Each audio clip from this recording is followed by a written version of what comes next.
የአዲስ አበባ ከተማ በሁሉም ዘርፍ ዘመናዊና ተወዳዳሪ እንዲሁም ተመራጭ እንድትሆን ዘርፈ ብዙ ተግባራት ታቅደው እየተከናወኑ መሆኑ ይታወቃል። ከነዚህም መካከል በጤናው ዘርፍ እየተሰጡ የሚገኙ አገልግሎቶችን ዲጂታላይዝድ በማድረግ ለህሙማን ምቹና ጥራት ያለው የጤና አገልግሎት ለመስጠት ሰፊ ተግባራት ተከናውነዋል። በዘርፉ የዲጂታላይዝድ አካል የሆነው የወረቀት አልባ አገልግሎቶችን መስጠት መቻላቸው እንደ ማሳያም ይወሰዳል። አስተዳደሩ የጤና ሴክተሩን ደረጃ ይበልጥ ለማሳደግና ከዚህ ቀደም ይሰጡ የነበሩ አገልግሎቶችን በማዘመን ወቅቱ የደረሰበትን ዘመናዊ ሕክምና ለመስጠት የሚያስችሉ ተግባራትን በማከናወን የስማርት ሲቲ መስፈርቶችን እያሟላም ይገኛል። ከስድስቱ የስማርት ሲቲ አምዶች ውስጥ አንዱ በሆነው የስማርት ሊቪንግ የጤናው ዘርፍ ከሚመለከተው የስማርት ሄልዝ ቴክኖሎጂዎች ሰው ሰራሽ አስተውሎት ወይንም አርቲፊሻል ኢንቴሊጀንስ ዋነኛው ተጠቃሽ ነው። ይህም እንዴት ተናቦ መስራት እንደሚቻል የሚያሳይ የራዲዮሎጂስቶችን አቅም የሚተካ ቴክኖሎጂ በአዲስ አበባ ከተማ ኢኖቬሽንና ቴክኖሎጂ ልማት ቢሮና በአዲስ አበባ ከተማ ጤና ቢሮ የጋራ ስራ ደቡብ ኮሪያ ከሚገኘው ራዲሰን ካምፓኒ በተገኘ አበርክቶ በሜዲካል ኮሌጁ ይፋ ትግበራ ማስጀመር መቻሉም ተገልጿል። የካቲት 12 ሆስፒታል ኢንተርሚዲየት የሚባለው አርቲፊሻል ኢንቴሊጀንስ ቤዝድ ኤክስሬ ኢሜጅስ ኦር ቴሌ ራዲዮሎጂ ወደ ስራ የምናስገባበት ይሆናል ማለት ነው።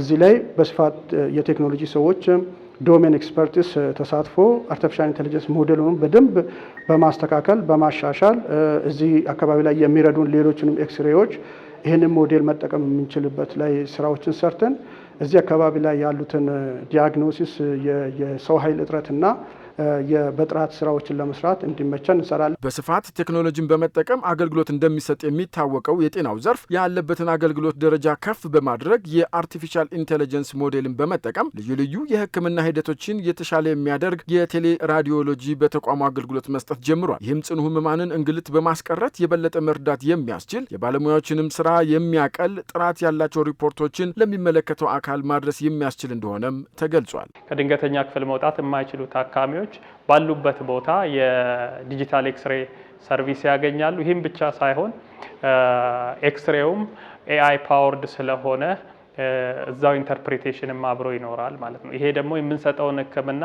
በጣም ታይምሊ ኬር እንድንሰጥ ያግዘናል። ከነዚህ ኢሜጆች ጀነሬት የሚደረጉ ሪፖርቶችን እኛ ካሉን ሲኒየር ራዲዮሎጂስቶች ሪፖርት ጋር በማቀናጀት ለወደፊቱ ደግሞ የተሻለ ሪፖርት ጀነሬት እንዲያደርጉ ግብአት መስጠት የሚያስችል ነው። ሞባይል ኤክስሬ ከመምጣቱ በፊት የነበረው ትሬንድ ኤክስሬውን ካነሳን በኋላ ይሄኛውን ኢሜጅ ነው የምናገኘው። ለኢመርጀንሲ ሆነ ለፔዲያትሪሽ ሆነ ባለሙያ እንጠብቅ ነበር። ኤአይ ከመጣ በኋላ የቴክኖሎጂ ይሄኛውን ፋይንዲንግ ሁሉ ይዞ መጥቷል። አሁን የቴክኖሎጂ ከመጣ በኋላ እነዚህን አይተን ለየትኛውን ፔሸንት ሜዲኬሽን ለመስጠት አይከብደንም። ሞር ሲምፕል ነው።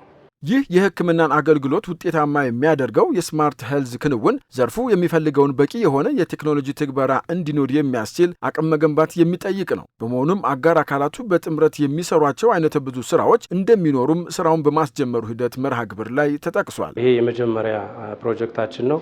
የሚስፋፋ ነገር ነው ያለው። እዚሁ ጋር ብቻ ሳይሆን ከአንድ ተቋም ጋር እንደማሳያ ለፓይለት መጣን እንጂ በደንብ ተስፋፍቶ ሌሎችንም የጤና ተቋማት ሰፖርት የሚያደርግ የቴሌ ራዲዮሎጂ ፕላትፎርም ዴቨሎፕ ተደርጓል። ተጨማሪ ሌሎች ኮላቦሬቲቭ ፕሮጀክቶች በየካቲት 12 ሆስፒታል ባለሙያዎች በኢኖቬሽን እንዲሁም አጠቃላይ በከተማው ጤና ቢሮና በኤአይ ኢንስቲትዩት ጋር በመተባበር ሌሎችም እናለማቸውና በሂደት ላይ ያሉ ፕሮጀክቶችም አሉ። እንግዲህ የስማርት ሄልዝን ጎል አቺቭ ለማድረግ በምንችለው መልኩ ለመተባበር ዝግጁ ነን። የከተማው ተቋማት በቅንጅት መስራታቸው ስራቸውን ይበልጥ ዘመናዊና ተወዳዳሪ አገልግሎቶችን መስጠት እንደሚያስችላቸውም ይታመናል።